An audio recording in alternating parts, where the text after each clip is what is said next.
नमस्कार, आप देख रहे हैं न्यूज लाइन और अभी तक की तमाम छोटी बड़ी खबरों के साथ मैं हूं रूपा गुप्ता। तो खबरों की शुरुआत करते हैं हर बार की तरह हेडलाइन से।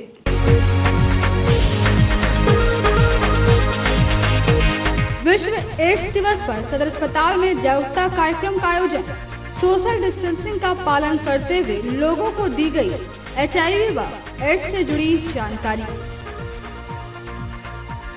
तेलोडी में रूबन मिशन के अंतर्गत चल रहे योजनाओं का उपायुक्त व उप विकास आयुक्त ने किया निरीक्षण। निर्माण कार्यों का लिया जायजा। झालसा रांची के निर्देशानुसार 1 दिसंबर से 15 दिसंबर तक आयोजित गिरिडीह न्याय मंडल में न्याय रथ मोबाइल वैन कार्यक्रम की हुई शुरुआत। चलत वाहन को हरी झंडी दिखाकर किया गया रवाना। किसान आंदोलन के समर्थन में माले ने गिरिडीह व बिडनी में फूका प्रधानमंत्री नरेंद्र मोदी का पुतला। कृषि कानून को वापस लेने की मांग।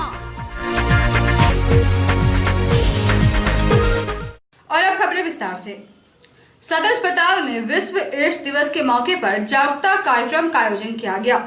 मौके पर उपायुक्त राहुल कुमार सिन्हा, आरक्षी अधीक्षक अमित रेणु को लाल रिबन लगाकर जागरूकता अभियान की शुरुआत की गई।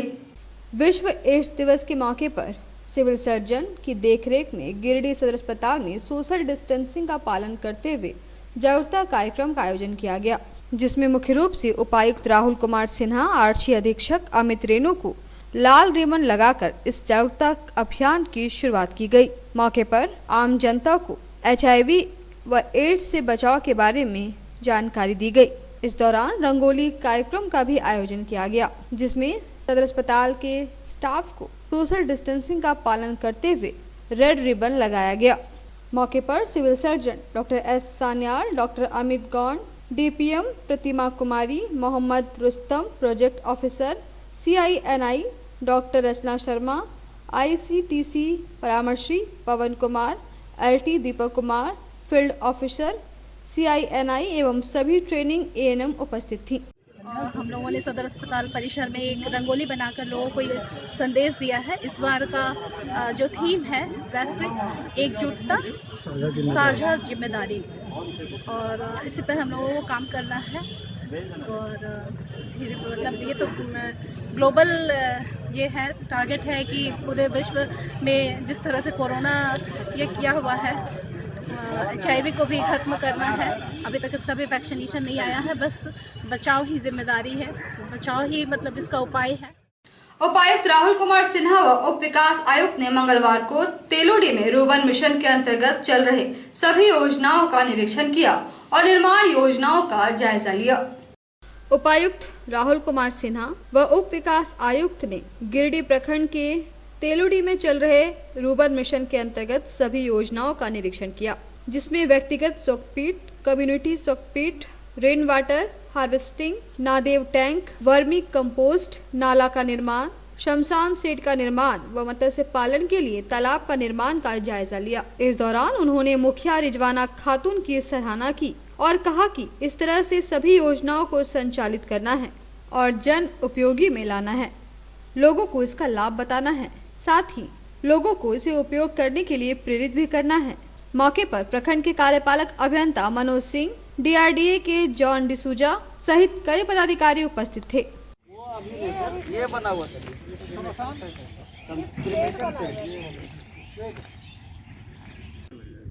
जो है ना बेसिक करके लगवा देंगे, इस पे पेड़ लगवाएंगे। हम लोग सोचे पूरा जितना साइड एरिया है सर, प्लांटेशन करने का हम लोग मतलब बात किए हैं। यहाँ से है सर, यहाँ से आपका 8 फीट है सर, और जबकि 6 फीट का ये है। ये सेट बन रहा है सर, उसका स्ट्रक्चर स्टार्ट हुआ है, देखिए। अभी ये पूरा प्लास्टर होगा सर, इसमें पूरा ये लगेगा। आगे कौन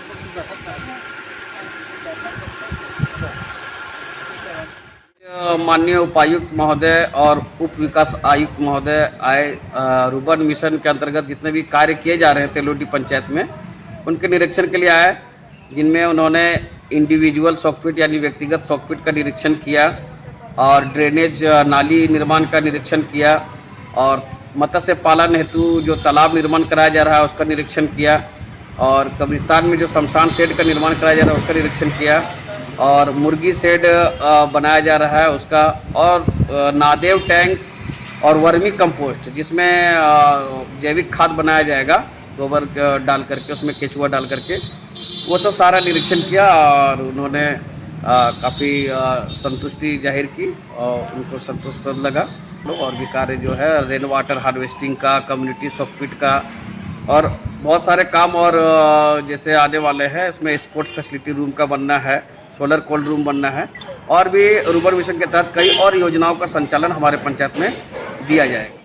झालसा राज्य के निर्देशानुसार 1 दिसंबर से 15 दिसंबर तक गिरिडीह न्याय मंडल में न्याय रथ मोबाइल वैन का कार्यक्रम आयोजित किया जा रहा है। कार्यक्रम की शुरुआत चलंत वाहन को हरी झंडी दिखाकर मंगलवार से की गई। झालसा रांची के निर्देशानुसार 1 दिसंबर से 15 दिसंबर तक गिरिडीह न्याय मंडल में न्याय रथ मोबाइल वैन का कार्यक्रम आयोजित किया जा रहा है। कार्यक्रम की शुरुआत 1 दिसंबर को प्रधान जिला एवं सत्र न्यायाधीश सह अध्यक्ष महोदय, जिला विधिक सेवा प्राधिकार गिरिडीह श्रीमती वीणा मिश्रा, उपायुक्त राहुल कुमार सिन्हा, आरक्षी अधीक्षक अमित रेणु, सिविल सर्जन सिद्धार्थ सान्याल एवं जिला अधिवक्ता संघ के सचिव चुन्नू कांत के द्वारा चलंत वाहन को हरी झंडी दिखाकर रवाना किया गया। मौके पर जिले के सभी कार्यपालक पदाधिकारियों, स्वयंसेवी संस्थाओं, मीडिया बंधुओं एवं समाज सेवियों से अनुरोध किया गया कि इस कार्यक्रम का लाभ आम जनों तक पहुंचाने के लिए अपनी भागीदारी निभाएं, ताकि इस वैश्विक संकट काल में कोई भी व्यक्ति अपने मूलभूत मानवीय अधिकारों से वंचित न रहे। कार्यक्रम के दूसरे दिन 2 दिसंबर को पीरटार प्रखंड एवं मधुबन पंचायत में मोबाइल वैन के माध्यम से आम जनों को इन योजनाओं से अवगत कराया जाएगा। व्हील्स का प्रोग्राम है, ये करीब 13 दिन का प्रोग्राम है, जिसमें कि विधिक जागरूकता हर ब्लॉक में जाकर के उपलब्ध कराई जाएगी और लाभुकों को जो लाभ दिया जा सकता है वो दिया जाएगा। वहाँ से पिटीशन वगैरह कलेक्ट की जाएगी। ऑन द स्पॉट अगर हो सकता है मीडिएशन तो मैटर्स को रिजॉल्व कर दिया जाएगा। अभी हम लोगों ने हरी झंडी दिखा करके व्हील्स जस्टिस ऑन व्हील्स की वैन को विदा किया है। बेगमबाद थाना क्षेत्र के बुढ़ियाबाद गांव में 3 अलग अलग घरों में आग लग गई, जिससे लाखों रुपए की संपत्ति का नुकसान हुआ है। बेगमबाद थाना क्षेत्र के बढ़ियाबाद गांव में 3 अलग अलग घरों में आग लगने से लाखों रुपए की संपत्ति का नुकसान हुआ है। आग लगने का कारण का पता नहीं चल पाया है। स्थानीय लोगों के सहयोग से आग बुझाने का प्रयास किया गया, लेकिन इस दौरान खलिहान में रखे बिचाली व धान जलकर राख हो गए।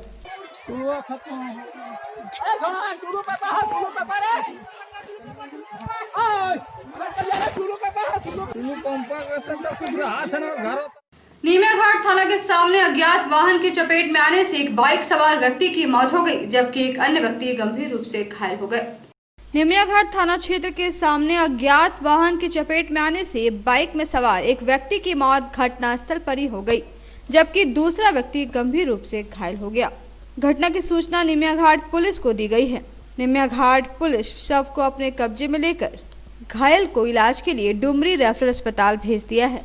घटना सोमवार की शाम लगभग 7 बजे की है। बताया जाता है कि अज्ञात वाहन और बाइक दोनों एक ही दिशा इसलिए बाजार से धनबाद की ओर जा रहे थे, लेकिन नीमियाघाट थाना के कुछ दूरी पर बाइक चालक अनियंत्रित होकर सड़क पर गिर गया और पीछे से आ रही अज्ञात वाहन के चपेट में आ गया। मृतक का नाम चंद्रनाथ पांडे बताया जा रहा है, जो ग्राम खानुडी, थाना बागमारा, जिला धनबाद का रहने वाला था। वहीं घायल का नाम मुरारी पांडे बताया जा रहा है, जो बोकारो के रहने वाले थे। गए थे शादी में गए थे, पूरी दे के और लोग आ रहे थे, घर में भी शादी था मेरा, लोग आ रहे थे। वही मेरे बयान यहाँ कोई गाड़ी वाला पीछे से मारा, ट्रक वाला वही दिया और दामाद भी थे, ससुर भी थे। दामाद गाड़ी चला रहे थे, दामाद को नहीं लगा चोट, लेकिन उनसे पता चल गया। क्या नाम हुआ इनका? चंद्रनाथ पांडे। देवरी थाना क्षेत्र के सुखलजोरिया में ग्रामीणों द्वारा एक नील गाय को पकड़ा गया। बाद में नील गाय को वन विभाग को सूचित कर सौंप दिया गया। देवरी थाना क्षेत्र के सुखलजोरिया में ग्रामीणों द्वारा एक नील गाय को पकड़ा गया, जिसे सुरक्षित जंगल विभाग को सूचित कर सौंप दिया गया। इस संबंध में ग्रामीणों ने बताया कि खेतों पर काम कर रहे कुछ लोगों ने भागते हुए नीलगाय को देखा। लोगों ने इसे हिरन समझकर पकड़ लिया। इसके बाद कुछ लोग इसे नीलगाय के रूप में पहचान लिए। इसके बाद फॉरेस्ट विभाग को सूचित कर दिया गया। सूचना पाते ही जमुआ फॉरेस्टर दुधेश्वर प्रसाद सिंह समेत उप वन परिसर पदाधिकारी अभिनीत राज, सिमोन हेम्ब्रम और बरजेश राय मौके पर पहुंचे और नीलगाय को अपने कब्जे में ले लिया और किसी सुदूर सुरक्षित जंगल में ले जाकर छोड़ने की बात कही।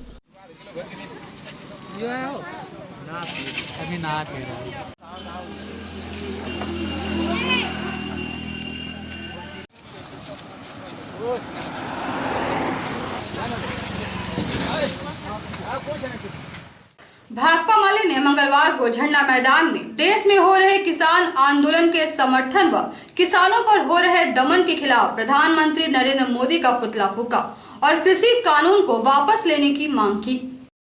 देश में चल रहे किसान आंदोलन के समर्थन व उनके ऊपर हो रहे दमन के खिलाफ भाकपा माले ने मंगलवार को स्थानीय झंडा मैदान में प्रधानमंत्री नरेंद्र मोदी का पुतला दहन किया। कार्यक्रम की अगुवाई पार्टी के राज्य कमेटी सदस्य राजेश कुमार यादव व गिरिडीह विधानसभा प्रभारी राजेश सिन्हा ने किया और कहा कि किसानों के खिलाफ मोदी सरकार द्वारा लाए गए काले कृषि कानून के खिलाफ देश भर के किसान आंदोलन कर रहे हैं, लेकिन इससे बेफिक्र और बेपरवाह मोदी सरकार देश की जनता का ध्यान बांटने की साजिश कर रही है और संघर्ष कर रहे किसानों के खिलाफ सुरक्षा जवानों को उतारकर टकराव के रास्ते पर जा रही है। कहा कि सरकार को तत्काल काले कृषि कानून को वापस लेकर किसानों के एमएसपी की गारंटी सहित उनकी अन्य सुविधाओं की गारंटी का कानून लाना चाहिए। कार्यक्रम में जिला परिषद सदस्य मनोहर हसन, बंटी नौशाद, अहमद चांद, मिंटू मलिक, सुभान सलमान, कन्हैया सिंह, भोलादास, शमशेर, सोहेल, मनीष गुफरान, सफीक, यूनुस, राजा समेत कई लोग मौजूद थे। पूरे देश को मालूम है अभी दिल्ली जाने के लिए जो किसान अपने हक अधिकार को लेकर के जो दिल्ली जाने की तैयारी कर रहे थे और उस रैली को, उस किसानों के प्रदर्शन को मोदी सरकार ने रोकने का काम किया है। और असल में ये किसान ये मांग कर रहे हैं कि उनके खिलाफ जो 3 काले कानून लाए गए हैं जिससे किसान आने वाले दिन में पूरी तरह से कारपोरेटों के गुलाम हो जाएंगे। पूरा कृषि सेक्टर वो कारपोरेटों के रहमो करम पर जिंदा रहने को विवश होगा। तो ये काले कानून वापस लिए जाएँ। लेकिन जब ये कानून लागू किया गया तो इनसे कोई राय विमर्श किए बगैर इन्होंने अपने मन मर्जी से ये कानून थोपने का काम किया है। एक भी कानून ऐसा नहीं है जिससे किसानों को कोई फायदा हो, इसलिए किसान परेशान हैं। किसानों की ज़िंदगी पहले से ही तबाह है। हर साल हजारों किसान इस देश में आत्महत्या करने को मजबूर हैं अपनी व्यवस्था के कारण।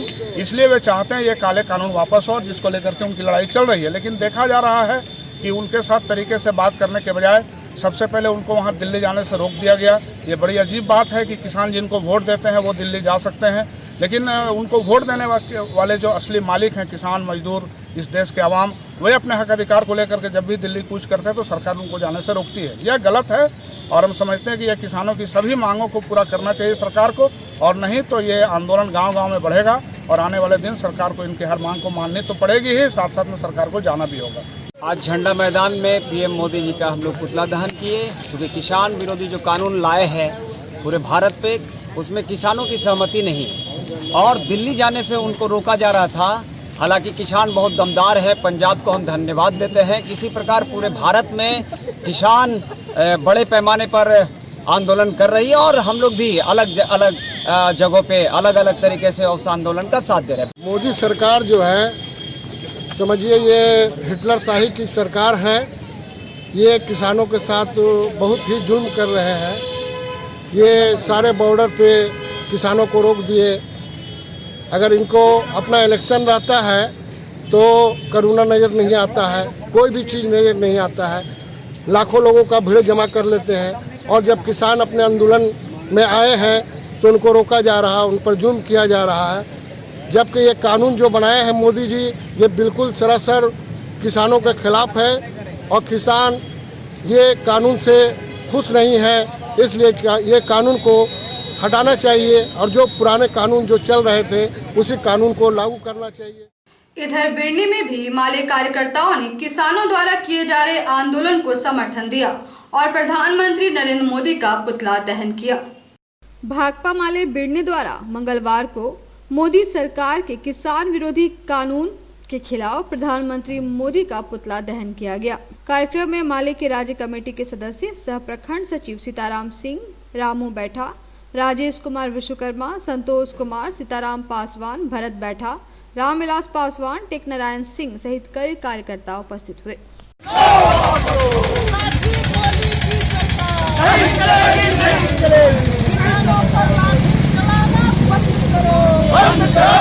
बेंगाबाद थाना क्षेत्र के भंडारीडीह पंचायत के दिघरिया कला गांव में विवादित खेत में लगे धान काटने को लेकर दो पक्ष आमने सामने हो गए।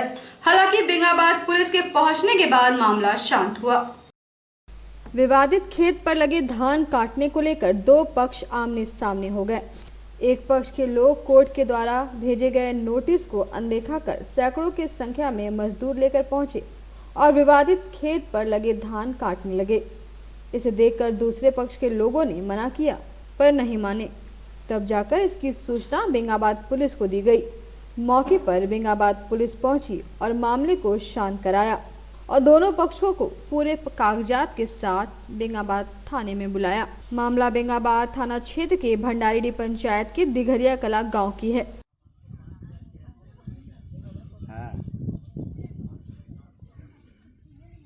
अरे रुको ना, यहाँ आया धान काटने, अपने परेशान है, रुको।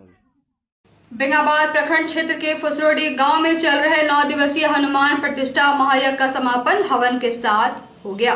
मौके पर भव्य भंडारे का आयोजन किया गया, जिसमें काफी संख्या में लोगों ने भाग लिया। बेंगाबाद प्रखंड क्षेत्र के फुसरोडी गांव में चल रहे 9 दिवसीय हनुमान प्राण प्रतिष्ठा महायज्ञ का हवन के साथ समापन हो गया। मौके पर भंडारे का भी आयोजन किया गया, जिसमें हजारों की संख्या में लोगों ने प्रसाद के रूप में खिचड़ी ग्रहण किया। यह को सफल बनाने में मुख्य रूप से समिति के सभी सदस्यों के साथ पूरे ग्रामीणों का अहम योगदान रहा। तुम हमारे ही रहोगे, आखिरी आस यही जीवन की पूर्ण करना स्वामी, आखिरी आस स्वामी, साथी के प्रेत करे तन भागो। जय श्री राम, जय श्री राम, जय श्री राम। बिरनी के बरमसिया पंचायत में ग्रामीण जलापूर्ति योजना द्वारा बने पानी टंकी बने तो कई वर्ष हो गए, लेकिन अब तक पानी टंकी में ना तो पानी सप्लाई हुआ है और ना ही इसका उद्घाटन हो पाया है। बावजूद इसका सुध लेने वाला कोई नहीं है। बिरनी प्रखंड के बरमसिया पंचायत में ग्रामीण जलापूर्ति योजना द्वारा बने पानी टंकी का उद्घाटन किए हुए कई साल हो गए हैं, लेकिन लोगों को अब तक पानी नहीं मिला है। इस टंकी से कई गांवों को पानी सप्लाई होना था। पानी टंकी तो 2 साल में बनकर तैयार हो गया, लेकिन आज तक इस पानी टंकी से ना तो पानी सप्लाई हुआ और ना ही उद्घाटन। इस संबंध में पूर्व विधायक नागेंद्र महतो से बात की गई तो उन्होंने बताया कि इस मामले को लेकर डीसी से कई बार बात हुई है, लेकिन अभी तक इस पर कोई पहल नहीं की गई है। पर हम तो अपने स्तर से तब डीसी के यहाँ भी प्रस्ताव को मैंने दिया था और डीसी साहब बोले कि हम खुद पीएचडी के एग्जीक्यूटिव को लेकर के जाएंगे, क्या दिक्कत है उसको समस्या का समाधान करेंगे। अभी वर्तमान डीसी जो है उनसे भी बात हुई है, इसके पहले के डीसी से बात हुई थी। ये लोग भी अस्थिर नहीं रहते हैं, बदलते रहता है, जिसके चलते और कोई समस्या का समाधान नहीं हो पा रहा है। लेकिन हम जहाँ तक समस्या का बात है, समस्या बराबर में उठाते रहा हूँ। पहले हम लोग को जो विकास का जो बैठक होती थी डीसी के यहाँ, प्रति विधायक सभी विधायक बैठते हैं। अभी तो हम विधायक नहीं है, हम तो नहीं बैठ पाएंगे, लेकिन पर्सनली जा करके मैं बैठ के फिर पुनः बात करूंगा कि आखिर बरमसिया का पानी टंकी का बनाने का उचित क्या था और औचित नहीं था, उसमें सरकार का जो पैसा इन्वेस्ट हुआ है क्या हुआ, इसमें कौन दोषी है। तो आज के इस बुलेटिन में बस इतना ही। हम फिर मिलेंगे अगले बुलेटिन में कुछ और खबरों को लेकर। तब तक के लिए दीजिए हमारी पूरी टीम को इजाजत। नमस्कार।